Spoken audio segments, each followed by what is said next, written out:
Hi friends, today we will discuss about collective nouns. What is collective nouns?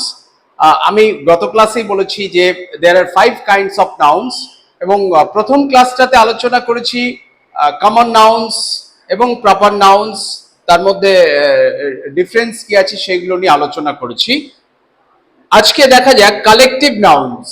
What is collective? Collective কথাটা, you see this very word collective, এই ওয়ার্ডটাই এসছে collection থেকে। Collection মানে সংগ্রহ, আমরা জানি, অর্থাৎ অনেকগুলোকে এক জায়গায় করে যদি কোনো নাউন এক্সপ্রেস করা হয়, নাম এক্সপ্রেস করা হয়, that is called collective nouns. অর্থাৎ একই প্রজাতির বা একই জিনিস অনেকগুলো একসঙ্গে যদি থাকে এবং সেই অনেকগুলোকে একটা দলে, একটা গ্রুপের মাধ্যমে যদি আমরা প্রকাশ করি, সেই name of that group is called collective nouns. আমি কমন নাউনের ক্ষেত্রে বলেছিলাম যে অনেকে থাকে, কিন্তু অনেকে থাকলেও সেটা যে একই জায়গায় থাকবে এমন কোনো মানে নেই। বয় বা ডগ বললে এখানকার ডগ, আমেরিকার ডগ, অস্ট্রেলিয়ার ডগ, সব কুকুরকে বোঝাবে, সেটা শ্রেণীগত দিক। কিন্তু কালেকটিভ নাউন্সের ক্ষেত্রে কিন্তু ব্যাপারটা সেরকম নয়।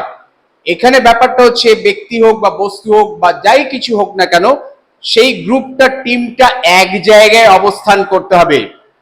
এই গ্রুপটার যে নাম, that is called collective nouns. কিরকম দেখো, আমরা এভাবে প্রকাশ করি, ধরো কাউস, একসঙ্গে একদল গরু আছে, অনেকগুলো গরু আছে, দেন we have to say a herd of cows. Herd, you see the spelling of this very word herd, H-E-R-D, herd. A herd of cows, অর্থাৎ একসঙ্গে এক পাল গরু যদি থাকে, আমরা সেটাকে এইভাবে প্রকাশ করব, a herd of cows। একই রকম ভাবে similarly a flock of birds, a shoal of fish, মাছের ঝাঁক। এক জায়গায় যদি এক ঝাঁক মাছ, এক জায়গায় অনেক মাছ থাকে, দেখা যায় অনেক সময় পুকুরে শীতকালে যে ওরা অক্সিজেন নেওয়ার জন্য সব মাছগুলো একসঙ্গে কাছাকাছি অক্সিজেন নিচ্ছে, ঝাঁক দেখা যায়, দ্যাট ইজ কল্ড আ শোল অফ ফিশ।